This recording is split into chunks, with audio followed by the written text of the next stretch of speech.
Well, folks, welcome to one more edition of Politics and Rana McBerto with your host. Thank you so kindly for being a part of the show. We're going to have a great show for you today. What is it about today? What is it about today? Well, we have a great guest. Great guest. You're going to love hearing this conversation. But we're not going to start there. We're going to go ahead and start with what is the program. Well, let's go ahead and start with what folks are talking about. Michael Rodnan, GOP splits open over January 6th commission vote. Republicans don't want conservatives learning the truth. Trump is in large part responsible for the treasonous insurrection that happened on January 6th, and it's their own fellow conservatives who are to blame for the events of that day. Those conservatives who own up to these facts will no longer be Republicans, but become independents as Trump retains a leadership role in the GOP, and they are purging anti-Trump conservatives. You guys are going to like the guy that I have on today because he, again, is one of the leaders forming that anti-Trump group. Miles Taylor, the guy who wrote that particular anonymous story in the New York Times that went viral. He was the chief of staff of the secretary of the Homeland Security. He's on with us today. He's going to tell those stories. And he's going to tell you what made him completely switch from being a supporter of Trump, in as much as they all knew that Trump was an incompetent you-know-what. Frankly, the result of such a commission, Trump will be the downfall of their party, as many of those politicians and pundits who incited the insurrection will be taken away in handcuffs for their actions. Julie Van Astel, good afternoon, my friend. Michael Rodnan has another one where he says, Congresswoman Alexandria Ocasio-Cortez criticizes Biden amid Israeli attacks. If only one group of your citizens are allowed full rights while others are excluded or otherwise treated as second class, your nation isn't a democracy, though. Whether you call it a flawed democracy, an oligarchy, or a theocracy vary by circumstances. Brige MCP linked this article yesterday. It's worth a share. Let's see what it says. U.S. Congresswoman Ocasio-Cortez. Thank you very much, Brige MCP. And lastly, from Michael Rodnan, Stephanie Decker, the building where Al Jazeera's office is housed has just been taken down by Israeli airstrikes. There was a warning and evacuated. It houses offices and private homes. I can't believe it. The video. I think that happened a while back, right? Yeah, Al Jazeera's offices were taken down. But actually the AP is in there as well. And lastly, from Michael, Alexandria Ocasio-Cortez, this is happening with the support of the United States. I don't care how many spokespersons try to spin it. The U.S. vetoed the UN's call for ceasefire. If the Biden administration can't stand up to an ally, who can it stand up to? How can they credibly claim to stand for human rights? This is institutional gravity. The United States simply cannot oppose Israel or other states that they have some sort of an alliance with, no matter what they do. But these states are never shy when they want to criticize the United States of America. What we're seeing inside of Palestine right now is genocide by the Israeli military. The Israeli military is blowing people up that had nothing to do with rocket firing. They're maiming, killing, murdering people in Palestine. That's a fact. And that is not anti-Jewish. That is just a fact. I'm sure most Jewish people don't want to see the carnage that's occurring right now in Palestine. Palestine is an open air, or the Gaza is an open air prison. They cannot escape through the water because it's guarded by Israel. They cannot escape through their border. Maybe on the wrong street. The border with Egypt. Let me tell you, folks, it is a prison. Gaza is a prison, and to see what's happening there, and to see America not give the support that they need, I wanted to give you guys a view of what it is like, because this is no joke. They are in a prison. They can't leave. If you can't leave, you can't bring things at will. You cannot get your economic system going. They are imprisoned in their own land. the Gaza Strip. But anyhow, that's not the subject today. Deborah John, welcome from LA. Madeline Corin, welcome. Bridge MCP says the US Biden stopped the UN 3 times already and sold Israel arms. Why? Don't ask me. Bruce Pollard, Israel is complicated unless everyone adopts and lives the same basic rules of existence. Yes, it is, because we have to understand. I wrote this on Twitter a few days ago where I said, you cannot say that Israel is a Jewish state and at the same time a democracy unless all people who live in Israel are Jewish. It's that simple. You cannot have a Jewish state. You cannot have a Christian state. You cannot have a Muslim state. You have to have a state that allows you to be who you want to be. Otherwise, you cannot have a democracy because it immediately means that other people have rights that you don't. It's not rocket science. It's just the truth. Trump lashes out at prosecutors over the criminal intent. Yeah, I don't understand what's going on there, but it's quite interesting. But anyhow, I'm going to start with Miles Taylor first. Of course, I hadn't yet queued it up, so I'll talk while I go ahead and queue it up. But I think what you're going to find with this guy he was there with Trump. He was in the Oval Office with Trump. He did all these stuffs with the guy, but they always knew that Trump was a crook. And you're going to see in this interview where he says what was the last straw for him. Anyhow, let's go ahead and listen to Miles Taylor, and then we'll take it on the other side. Welcome to one more edition of Politics and Right. I'm Egberto Willis, your host. Thank you so kindly for being with us. We have a very special guest today, and you guys are going to want to listen to this guy because he's one of the guys who busted the thing wide open. Miles Taylor is a public policy leader, best-selling author, and current senior fellow at the R Street Institute in Washington, D.C., where he focuses on emerging technologies and public policy. Previously, Miles was Google's U.S. lead for advanced technology and security strategy, responsible for promoting next-generation cyber defense, digital security, and innovation in areas such as quantum computing, what I like, and artificial intelligence. He also served as the company's head of national security policy engagement. But in 2018, Taylor published an anonymous opinion piece in the New York Times, blowing the whistle on presidential misconduct. As anonymous, he later released the book, A Warning, a first-hand account of the instability inside President Trump's White House and administration. Miles Taylor, welcome to Politics Done Right. How are you doing today? Hey, my friend, I'm doing great. I'm glad you've got me. And for folks that are watching on video, I'm not trying to look like Nelly. I mean, I would like to think I'm as good of a rapper as Nelly, but the Band-Aid under my eye is from a less than glorious episode. Well, you said it had something to do with a puppy. I wanted to give it a better thing, like saying that is a battle scars that you survived from all the things that you did in the past. But anyway, we want to get started in this fashion. The Republican Party is in a serious dilemma. Look, you're on a very progressive show who wants to have a very strong conservative backstop to make sure that when we put ideas together, we can get the best. We are not having that right now. And one of the things you did with your article first of all, let's back up. Why did you really write that article as anonymous? Yeah, look, I mean, the perspective of distance from that decision makes it all the more clear.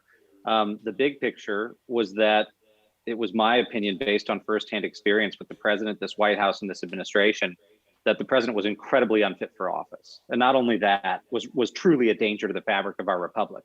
Now, keep in mind, again, I'm mostly a lifelong Republican. I was a Democrat as a young guy. You guys lost me at a young age. maybe you'll get me back. But I went in wanting this man to succeed, not having high expectations for a man of such deficient character as Donald Trump, but then being even more appalled than I would have expected about the way he conducted himself in office. That's the big picture reason. The immediate proximate cause, as I've told some people, was the night I wrote it. I got woken up by a phone call in the middle of the night in Australia, halfway around the world, where I was supposed to be meeting with our intelligence partners about serious threats to the country. And instead, I get a phone call from the White House Deputy Chief of Staff who says the president wants the flags raised back up around the country. What he meant was Senator John McCain, who just passed away, was being honored across America because DHS had said lower the flags to half mast out of respect for the late senator. Trump hated John McCain. He was so mad and he wanted the flags back up. I was so galled by that decision. I think partly because McCain had been a personal hero of mine and one of the few Republicans that I still had to look up to. And he just passed away and we were left with people like Donald Trump leading the party. And in that moment, I thought, I'm so disgusted by this. Someone just needs to say something. All of us inside the administration, almost all of us, knew what was going on, knew the president was incompetent. Most people were trying to keep bad ideas in the box. But there came a point where those efforts to keep bad ideas in the box were no longer successful. Trump just started doing what he wanted to do. And as people have often said, the guardrails came off. So I felt like someone needed to say something. And I was frustrated the cabinet secretaries that saw the situation the same way as me weren't speaking up. Well, I decided to write the piece. And it was a great piece, let me just tell you. But I always have the question when I read the piece, did anybody else lead you to do that? Did they sort of inch you on like, oh, you're the guy who has the guts to do this, so let's go ahead and see if you get caught, well, you really don't care? Yeah. Well, look, I wish that had been the case. I mean, I secretly wished that the majority of the cabinet had, enlisted me to write that thing on their behalf. And I happily would have been the fall guy. I mean, I wanted those people to make their voice known. It was quite frankly the disappointment that those people weren't speaking up that led me to write it. And, I didn't hide my name out of fear or cowardice. I'm happy for people to accuse me of being a coward, but I wrote it without my name on it because I knew that Donald Trump was the master of the politics of personal destruction. And he uses that to distract from ideas. So the only way to get him to confront the actual ideas in my original op-ed, and the ideas being that his own team thought he was incompetent, two, was to remove my name from the equation. But my plan all along, as I later said in the book, was to reveal myself before the election because I wanted Trump to have to confront the ideas for as long as possible. But in the end game, I wanted to make clear that we all needed to unmask ourselves when it came to telling the truth about Donald Trump and shouldn't hide behind those masks. It was not terribly convenient for my personal life. Obviously, it caused my life to blow up, but I knew that we had to do that to send that signal. So hopefully it made an impact. Hopefully we convinced people of what Trump's character really was and got enough Republicans to flip their votes for Joe Biden. First of all, that is why you're on here. Not only did it make an impact, but it needs to make a further impact. That goes without saying. Now, that said, Miles, beforehand, tell us the name of your book because I want to make sure people read it. It's a good read.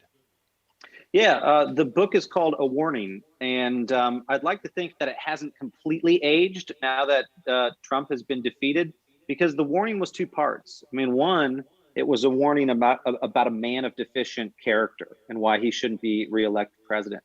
But it was also a warning about us. It was a warning about the direction that we're going as a country and as a people, and the need to reflect on our national character, not just the character of one man, but the character of a nation. And I think that warning has still yet to be heeded. I'm grateful for all of you that heeded the first warning and helped get a truly authoritarian man out of office. But that second warning really needs to be addressed. We need some focused time and attention and soul searching as a country about where we're going, namely, Egberto, where you started the podcast, that being the Republican Party. That's where a lot of the soul searching needs to happen.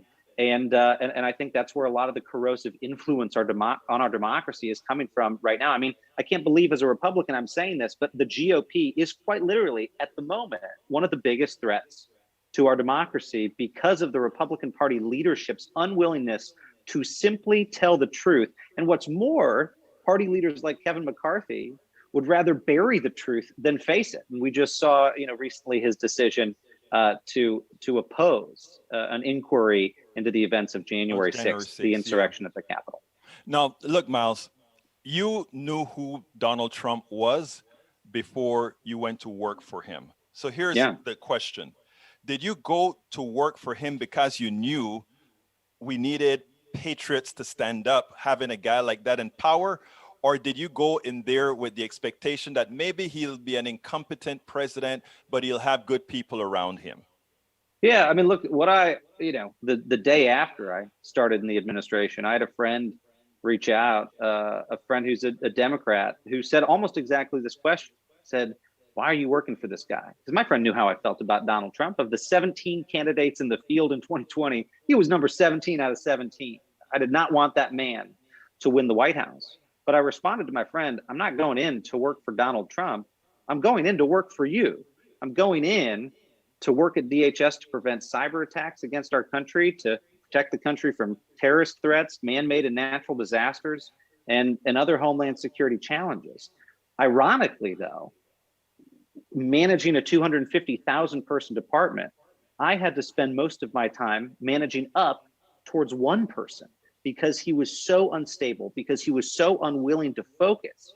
And that's really, frankly, what scared me the most. And when I quit the administration, and then I later wrote a piece in the Washington Post and said, look, my primary reason for exiting here is I think this man is actually a danger to the Homeland Security of the United States, because Donald Trump couldn't focus on those serious threats that I went in hoping we could address and confront to defend the American people. And I actually think the country is vastly less safe as a result of his presidency. And I don't just mean in the political sense and threats to our democracy and the insurrection that happened here in the nation's capital. I mean real dangers to the country from people who want to do us harm, foreign adversaries, terrorists, cyber criminals. We're in greater danger because for 4 years, Trump largely ignored those problems and delegated them down because he was so obsessed with issues that didn't matter and so obsessed with retribution against his political enemies. Now, when you speak about us being in danger and you talk about it from external sources, don't you think he also awoken? I always talk about using racism as a tool. Okay, I'm one who actually know and believe race is a social construct and all that kind of stuff. I have no issues with race particularly. I find that the only reason I have to talk about it is because most people have yet to understand it's just a social construct. That said, don't you think he's using that deficiency within most Americans to pit us against each other, and that people like yourself, and specifically a young white guy like yourself, have to take a more prominent position also on the racial front to kind of calm a lot of what he's starting to construct within a few young people as well? So your thoughts on that? Yeah, look, I think we all hoped that we could get the best out of Trump. I mean, anytime a president's elected, whether they're from your party or not, I think the hope should be we want to get the best out of that person. Instead, we saw Donald Trump pander to our absolute worst base instincts as people. And part of that is the racial animus that he stoked to advance his own policies. Now, if you had said this to me in year one and said, Donald Trump's a bigot, I would have reacted reflexively and said, come on, that's probably not true. You can hate Republican policies and say that they're harmful to minorities, which in some cases, look, the party's got to reform. I mean, the party has absolutely got to be a bigger tent party. Those are valid criticisms. But to say that the man himself was a racist, I thought, that's ridiculous. After 2.5 years serving in that administration, I left thinking he was unquestionably a bigot because of direct experience. I mean, we had a meeting one time with Trump where he quite literally told the Secretary of Homeland Security, I want to increase immigration from Denmark, Finland, Iceland, Norway, Sweden. And I want you to end immigration from places like Somalia, Haiti, Ethiopia. What are the differences between those two groups of countries? The only thing I can really identify is some of those countries, people have browner skin. And the other ones, they're white, blonde-haired people. I mean, that to me was the most directly bigoted comment. I couldn't believe it was coming out of his mouth. But worse than that, Egberto, I couldn't believe that there were 12 other people in the room that were hearing that same thing and didn't want to go tell the American public how disgusting this was. None of those people ever relayed that anecdote publicly, as far as I'm aware, but they should have. You did. Those people should have known better. And I did during the campaign. I mean, my whole point was, people ask me, why'd you wait until the campaign? Well, quite frankly, if I'd come out against Trump the day after I left the administration in my own name, people would have stopped paying attention after a week with this news cycle. We needed them to pay attention to those anecdotes about this man's character just before they were deciding whether to rehire or fire him as president. And damn, did I want them to fire him. So yeah, I kept my powder dry for a little while. People can question that tactically, that's fine. but let me, I'm satisfied with the decision and the outcome. let me just give you some kudos here, Miles, because you show an understanding of media dynamics very well. I'm telling you, I do this every day. And the truth of the matter is, every story, after it has some age on it, has a tendency to get massaged, masticated, and placed into whoever has the dominant sphere. And in the case of Donald Trump, he could have used that particular portion of his media to get the electoral majority. So you read it exactly right as far as knowing exactly when to release information. You know who else knows when to release information? The guy that you worked for, Donald Trump. That's the truth. He He's knows how to a do it master of perfectly. distraction. Yeah, He's an not very absolute master of smart. distraction. He's not very smart, but he knows how to he knows how to get to the carnality of people very well. Now, first of all, I am happy that you did what you did. I'm happy that you came out as anonymous, and I'm also happy that you came out and put a face on it, because your job was pretty important with the administration, and having somebody at your level makes a difference.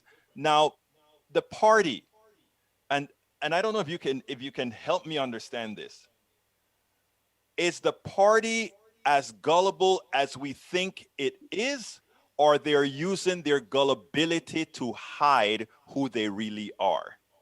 Oh, I'm gonna, if I have to pick between the two, I'm gonna say the latter. And it's pretty sad to see, because a lot of these members of Congress, and I won't name them, but a number of senators and representatives that I knew well when I worked in the House of Representatives share my same personal opinions of Trump, Trumpism, and the direction the Republican Party has gone. But so few of them have spoken up.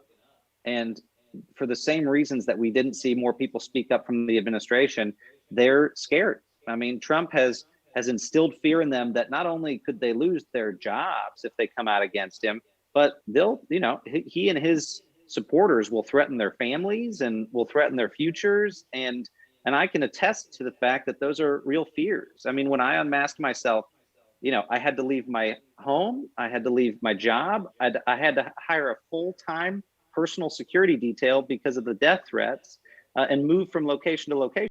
Someone's got to play the violin for me. I knew that was going to happen. But that's the state of dissent in America today. And that's the environment that Donald Trump has fomented with his hateful rhetoric. If I'd come out against George W. Bush, who I worked for and who I admire, if I'd done that 20 years ago or 15 years ago, people would have attacked me politically and then life would have gone on. I wouldn't have been on the run to prevent myself from getting shot. But that's Donald Trump's America. That's the culture he's created. So look, I'm still a Republican. I want to reform the GOP, and I'm sure we'll get into that. I'm still a Republican because of the ideas that I believe the Republican Party was founded upon, because I believe the party of Lincoln saved the Union. And ironically, the party of Lincoln may destroy the Union now if we don't fix it. And I want to be a part of that solution. But I cannot condone someone who leads that party and leads America into danger by pitting its citizens against one another. Interestingly, let me ask this before I ask the most important question of this interview. Do you think people, because everybody would tell you Donald Trump lost the Senate, the House, and the presidency, so why do you fear him? Is it really that you don't fear him, but you fear those who are really his sycophants, that they may actually hurt people? Yeah, it's interesting. Liz Cheney said something that I didn't know if I would hear a member of Congress say. A few days ago, she said that there were members of Congress who wanted to impeach Donald Trump after the insurrection, but didn't, because they quite literally feared for their lives. You don't have to take it from me. Take it from Liz Cheney. I mean, she's saying her actual colleagues said they feared for their lives because they would go back home and worry that MAGA supporters would come to their house because they'd shown themselves to be so violent. Now, we're not talking about all MAGA supporters. We're talking about a small subset, a very small subset of Trump supporters that are resorting to violence to express their political views. But even that small subset of millions of people is a hell of a lot of people. And that's scary.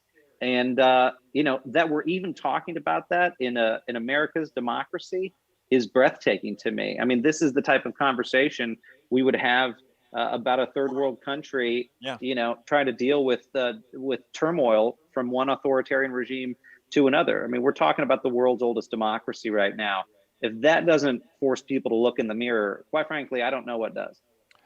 Miles, let's get to the crux now. As far as you're Yeah. one of the leaders in a new organization, your intent with all these folks now to do what? I don't know if to ask if you're trying to take over, retake the Republican Party, or do you want to go with a third party? What's your intent? Well, Alberto, you started off the interview, I think, making a really important point that in our democracy, it's crucial that we have healthy opposition parties. Whether you're a Democrat or Republican, I think it's in your interest to want the other party to have healthy discourse, open debate, and be reasonable. Because at the end of the day, to create a majority-making coalition in the United States, you pretty much have to reach across the aisle. Unless your party absolutely dominates in the election, you're going to have to reach across the aisle. So right now, even though the Democrats hold the Senate and the House and the White House, they still need Republican votes to do big things and to pass regular legislation. So we should all want the other party to be sane and rational and not secretly just root for our team and only our team. Unfortunately, right now, the GOP is sick. It is rotten to the core. And that shouldn't just be the concern of rational Republicans. It should be the concern of all Democrats. And I admire Joe Biden, despite the policies we may disagree on. I admire him for saying that in his first few weeks in office and saying that he himself wants a healthier Republican Party. So look, that's what we're trying to do. I wouldn't quite use the word takeover. I think what we're really trying to be is a rational insurgency within the GOP. So if you think about the Tea Party as a right-wing insurgency, we want to be the common sense insurgency that fixes the party, brings it a little bit back towards the center and back towards principled governance so that we can work across the aisle and get things done. I mean, I can't believe that the idea of just getting things done is controversial. But of course, as soon as we announced this, Trump came at us, days ago, assailing this effort. I mean, this is an effort to get people to work together and get the party back on track. Not an effort to alienate people who voted for Donald Trump the first time or even the second time. We want those people too to say, all right, it's time to move beyond the person and move back to the principles. And that's not just a talking point. It's quite literally what we need to do. Every single day in the news, we just talk about the person, Donald Trump, who haunts the Republican Party like a specter, like a ghost that influences all of their decision making. A person shouldn't be influencing their decision making. Their core principles should be, whether that's limited government or free minds, free markets, free people, whatever you want to say the GOP is about, that's what should influence its trajectory, not what one man thinks. And so that's what we're trying to do. And what our movement is going to undertake is an effort to try to support the sane, rational Republicans, oppose some of the radicals, and invest in what we call a deeper pro-democracy bench around the country. People who are really willing to defend our institutions, even if it means political inconvenience. So that's our goal. We'll see if we're successful. And if we're not successful in that and we can't reform the GOP, then maybe it's the more extreme version of what you're talking about. Maybe we're in Star Wars in the X-wing fighters going into the Death Star to blow it up. I mean, we may have to detonate the Republican Party and create something new from the rubble if it won't reform. Well, first of all, I spoke to Bill Kristol a few days ago, and Bill Kristol said, well, he's not a signature. He admires what you guys are doing, but I think he sort of had the feeling that this was more that the latter is what was going to be occurring as opposed to the former. I'm not sure, but it still baffles me that we are here now. I think if I understand what you're saying, you're going to use 22 to try to bring in candidates that reflect what the GOP's tenets are supposed to be. And if that is unsuccessful, then going for 2024, you may have to take other measures. Am I reading between the lines correctly? Yeah, no, I think you are. I mean, look, this is fungible in that, events can really change the direction that we go. I mean, the presidential race is going to have an impact on it, and and how candidates do in 2022. But big picture, you've got the beats largely right. That we've got a couple of cycles here to see if we can fix the Republican Party. But if we can't, we can't wait around forever and let radicalism corrupt the whole thing. I mean, people like Marjorie Taylor Greene should not be duly elected representatives of the United States Congress. Now, the people of Colorado have chosen her, And we hope we can convince those people, our neighbors, to not do that again. But if we can't convince our brothers and sisters around this country to make smarter decisions about our representatives, then those of us who are ready to make those smarter decisions need to bind together. And that might be through a third party. Will that hurt the GOP? Yeah, that'll probably hurt the GOP. It'll probably make it harder and steal votes away from the Republican Party. But quite frankly, I can't imagine supporting a GOP that allows something like January 6th to happen again. So we're going to have to monitor this closely. I mean, really, the fate of our democracy is what's at stake here. And I go back to, that sounds like hyperbole to some, but I'm blocks from where this, I'm blocks from where this happened. I mean, I was standing out there as people were storming the United States Capitol in MAGA hats. I mean, I've never seen anything like it in my life. I can only imagine it was similar to the feeling of being at ground zero as the towers came down. I mean, that's the only image that I can think of that was that, breathtaking that happened in this country in my lifetime. And I think they're comparable. Well, let me tell you, for the characters that are in there, young former administration officials like yourself, older stalwarts of the party, many of them whom I really have a lot of respect for, I think you guys can pull it out. Please do pull it out, because those very progressive folks, very liberal folks like myself, we want to have somebody that we can actually have real debates with. I think it is important, and all the interviews that I've done on the other side of the thing, that's the thing that I've said. And in fact, I've wrote a book called "It's Worth It: How to Talk to Your Right-Wing Relatives, Friends, and Neighbors," because I understand something important that you're saying, and that is, if we want to accomplish big things in this country, we don't need 50+1. We have to have the buy-in of most Americans.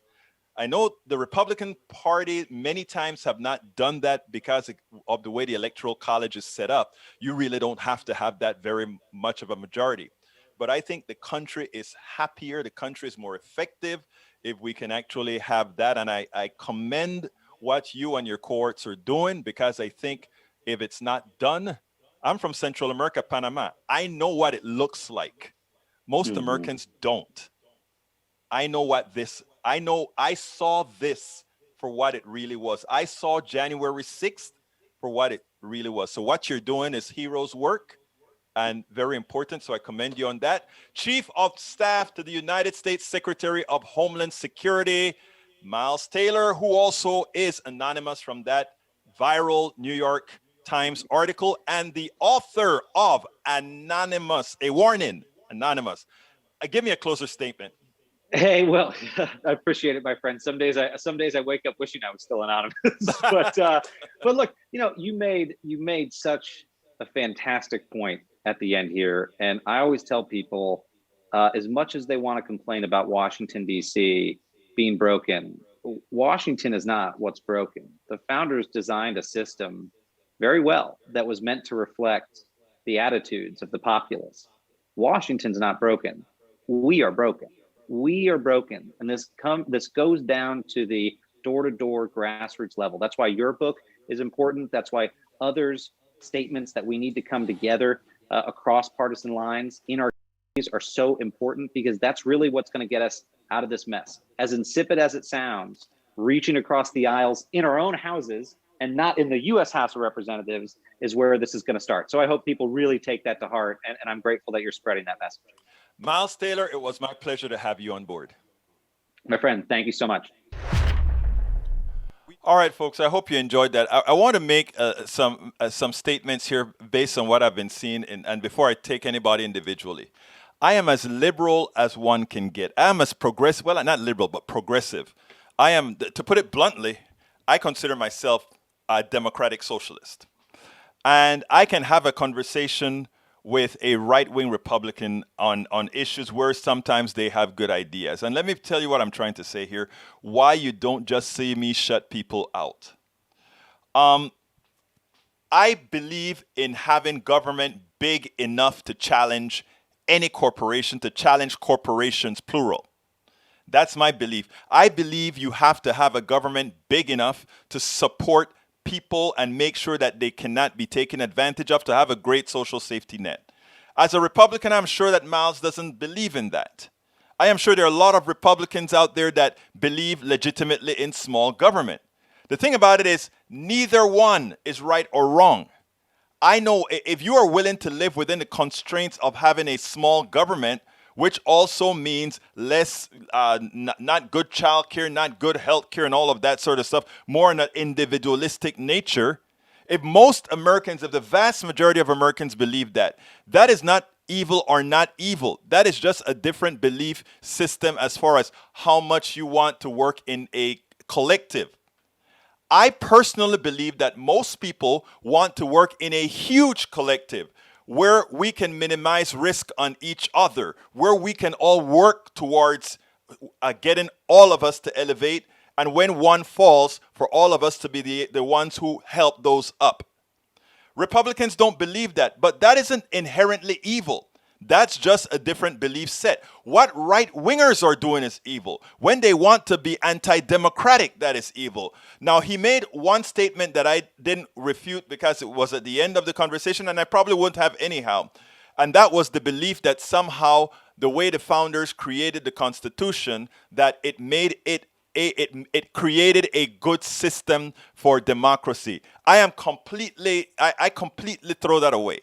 Our Constitution was designed to keep a minority in power. If you can appropriate lands in a particular manner and appropriate business, or rather people in the right areas, our Constitution was designed to empower the few. Okay? So I disagree with Miles on that, and I think reality points that out. So I just wanted to make those points before we close down. Now, before we move any further, I just want to remind folks that this is a program that needs your support. So please, if you are on YouTube, please go ahead and click that join button. If you are on YouTube, please click that join button and become a part of our PDR posse right now.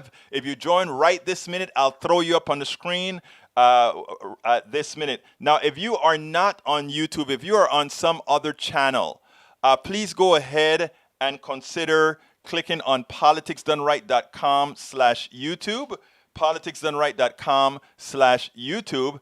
And what that will do, let's see if I got that in there. Politics Done Right. Oops, wrong thing.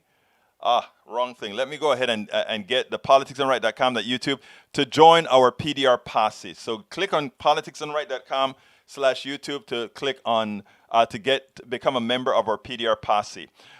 You can get our cup designed by Brige MCP, one of the leaders in our PDR posse, by clicking on the link that I'm putting inside right now and get our cup. Support what we're doing, which is to make sure that democracy sees another day.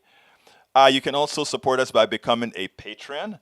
Patreon is one of those platforms that allow you to support. So politicsdoneright.com/Patreon. Patreon is spelled Patreon, Patreon. Or you can support us via PayPal. PayPal is spelled, well, everybody knows how to spell PayPal. You can go ahead and get all our books. Our books that you see listed on the screen right now, you can get them in one place by just going to politicsdoneright.com/books, politicsdoneright.com/books.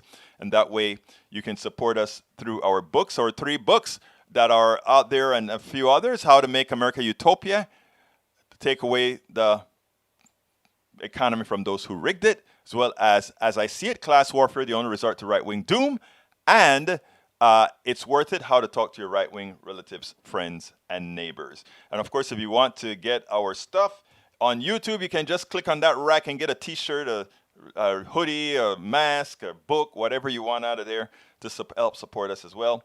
Or you can cut out the middle person and go to our store, politicsdoneright.com/store. politicsdoneright.com/store. We really need your support. We really do appreciate all of you who support us all of the times. Your support is invaluable to allow us to continue doing what we do. Anyhow, what I'm going to do first is I'm going to play Katie Porter.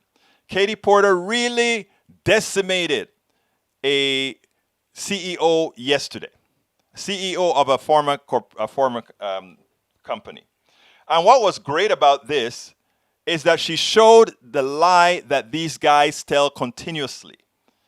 It shows you how, in effect, the pharmaceuticals just used healthcare as a method of transferring wealth from you to the few.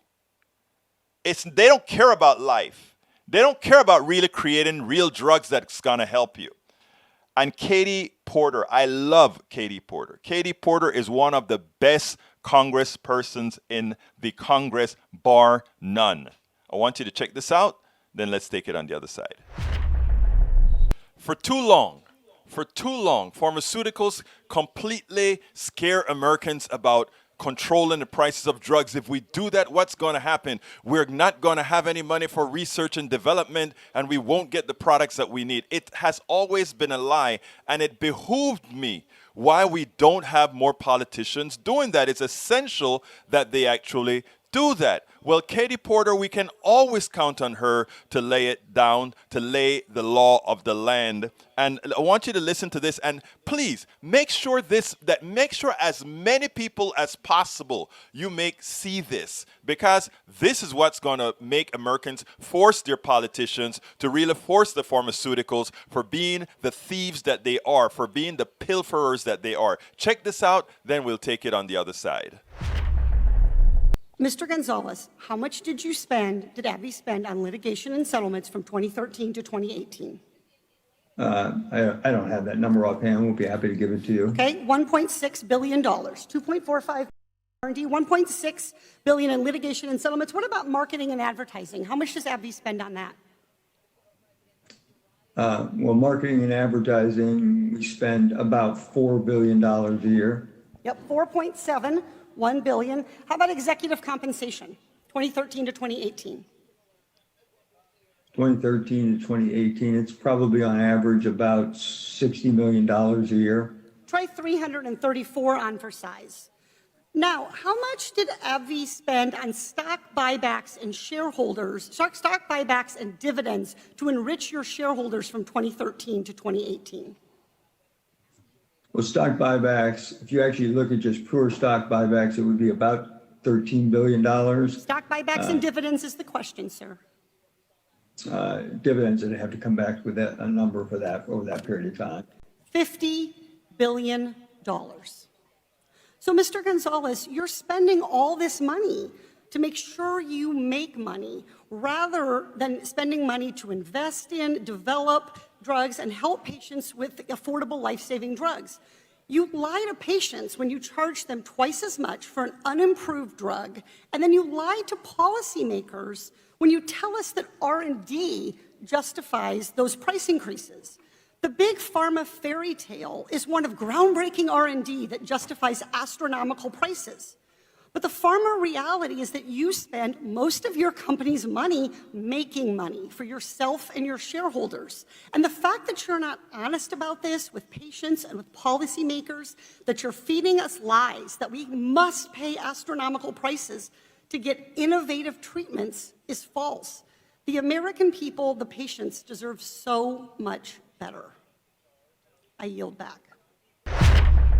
That is exactly what we're talking about here. They make you believe that somehow what they're doing has something to do with innovation, something to do with making products. The truth of the matter is they are simply using medicine, they're simply using drugs as a method to move money, as a method to take your money away from you and give it to a few rich cats who own these stocks. It has nothing to do with healthcare. One of the things that I've said constantly is we have to come to the realization that there is nothing benevolent about pharmaceuticals. The medical care industry does not belong in the for-profit industry, because in the for-profit industry, the sole purpose is to make money, not to get you healthy, not to make you a better person. It is solely to make money for people, and they use your health. They use your well-being as the transport mechanism to move your money to them.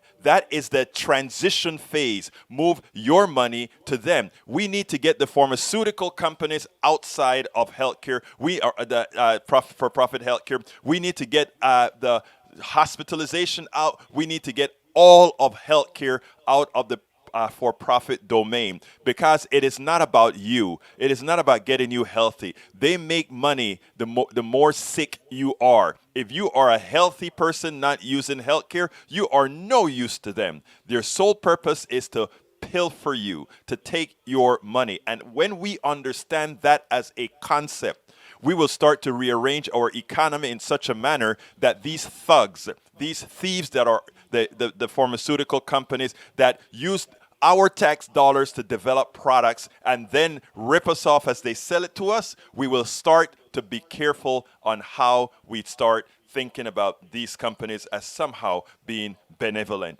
They're not. They are simply mechanisms to take your money. Simply mechanisms to take your money. We have Bruce Pollard, the latest, greatest member of our PDR posse. And I'm about to throw Bruce right into the limelight right now. But look, thank you so kindly, Brother Pollard, for becoming our latest PDR posse member. Bruce is a great supporter in just about every fashion you can think of. So let's all, I know Bridge MCP is going to salute Bruce Pollard right now because, again, she is the one who does a lot of that saluting. Anyway, Bruce, thank you so kindly for becoming our latest PDR posse member. Para ver, let's get it up on the screen. Bruce Pollard, where is it? Get there. It'll be on the screen in a little bit. Anyway, folks, so look, thank you so kindly, Bruce, for being a member. Look, we have to understand what's going on in here when it comes to pharmaceuticals. She showed that perfect setup. I want you guys to understand what you just saw from Katie Porter. R&D, $2.4 billion during that period. Expenses for lawyers and that sort of thing, $1.6 billion. So here we go. In close proximity, expenses for lawyer fees and R&D, similar prices, 2.4 billion, 1.6. Advertising, twice as much as the R&D. 4.7 for advertising, 2.4 for R&D. So we spend more money asking people to buy our drugs, convincing people to tell their doctors, I want this drug. We spend more money, twice as much money there than we spend in investing in developing more drugs to make us healthy. And that is a pittance compared to what we extract and then return to the investor.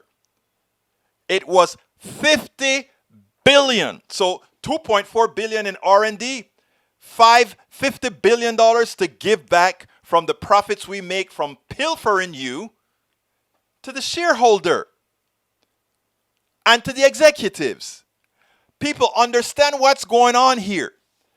If you are in a system that allows that people are dying, they can't afford their insulin, they can't afford their drugs for lupus, they can't afford their drugs for diabetes, they can't afford all these things. Why? Because the prices are so high. And why? Because we are giving away 80% of all the monies coming in, not to R&D and research and all of that.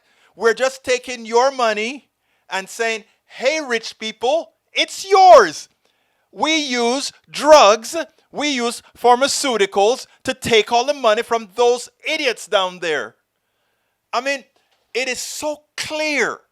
But they spend so much money lying to you that somehow $2.4 billion spending for R&D is the reason those prices of drugs are so high. It's a lie. And until we are made very aware of it, and it's actually worse than I just showed you there. Because even that R&D doesn't take into account that a lot of the development of the drugs have already occurred. Exactly. Bruce says, I paid to develop mRNA. Yes, you did. You did pay for that Moderna vaccine. All of us did.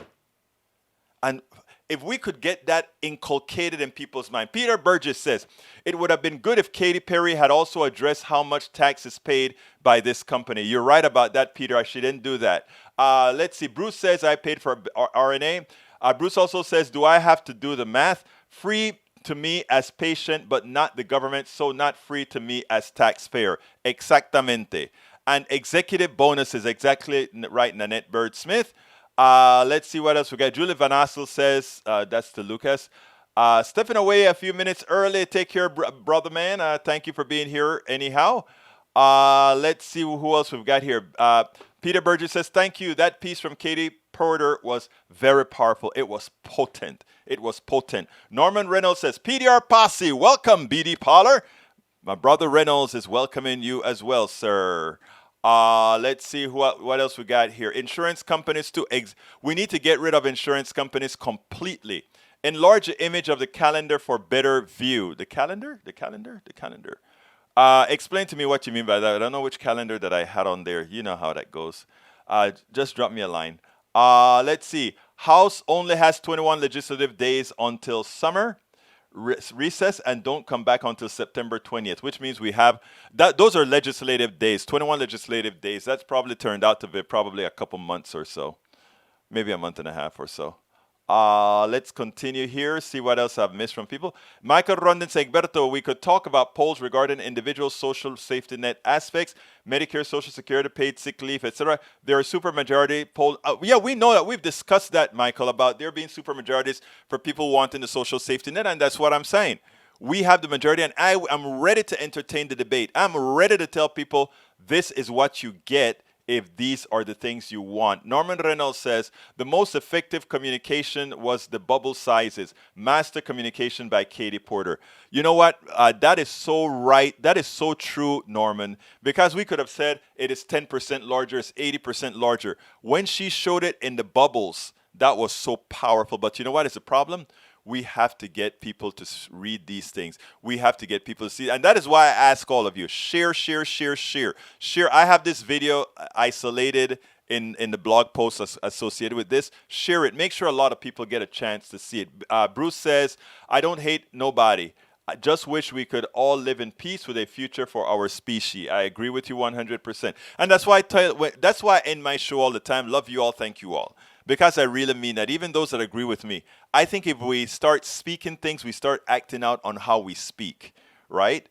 We start acting out on how you speak. You see somebody like Lucas too, which is also, what is he, Tax 288 or whatever else he calls himself. I could have a coffee with him, and by the time I'm done with the coffee, he's probably one of us progressives, you know. Pretty much sure of that. All right, let's see what else we got here. Legislative days are okay. Let's see what else we got here. I think we're cool there. But anyway, folks, please remember, support the show. Go to politicsandright.com/YouTube, politicsandright.com/YouTube. But if you are on YouTube, please, please, please click that join button, just like Bruce just did, to become a member. It's very inexpensive, and what you're doing is a good thing. I promise you, diligency with your monies to make sure that we can continue to do so. You see the production that we do here. And I tell you what, the work that we do here, this one-person operation here with one huge screen, two big screens, stuff to mixers and all of that, this is what we call efficiency in action. I mean, there's big studios that are out there with all kinds of equipment that do the same thing, that have to have several people. We do it on a measly budget. On a measly budget. I can say one of the good things about it, as an engineer, I kind of understand how to hook up all this crap myself. But so help us out. Help keep this stuff going, because we need to have a lot of people doing what I'm doing here.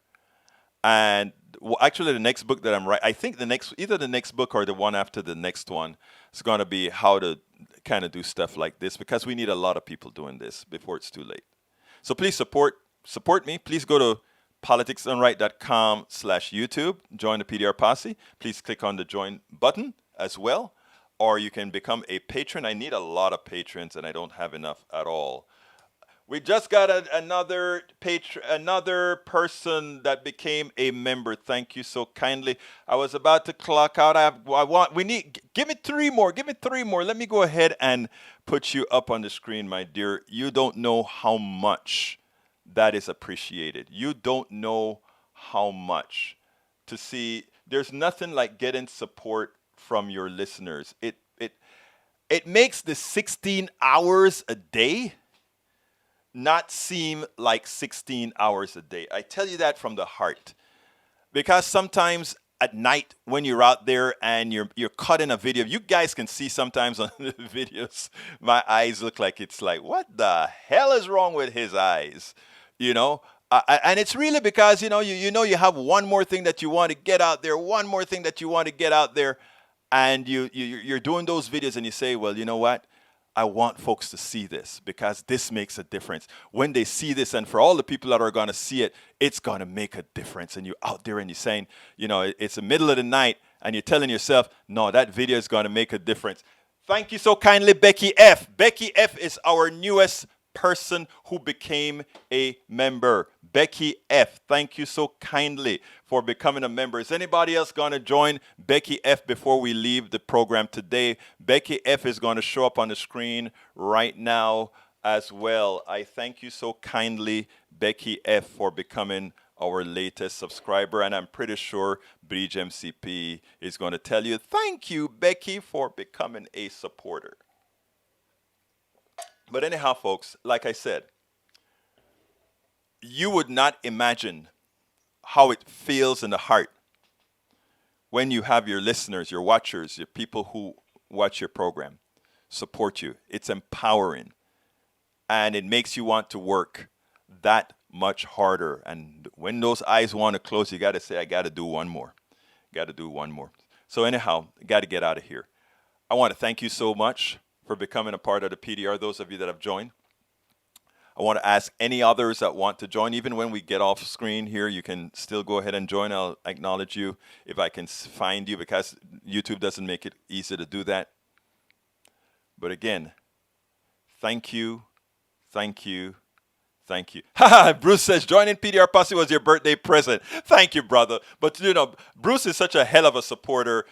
Bruce just goes ahead and says, all right, I'm going to support this. Thank you so kindly, guys. Anyhow, we got to get out of here. My name is Egberto Willies. This is Politics Done Right, and you know how I end this, baby. I am what? Out! We spend a lot of time deconstructing the news, trying to parse it into a form that everybody can understand. We try to find those little nitpicks where it flies above the fray, etc.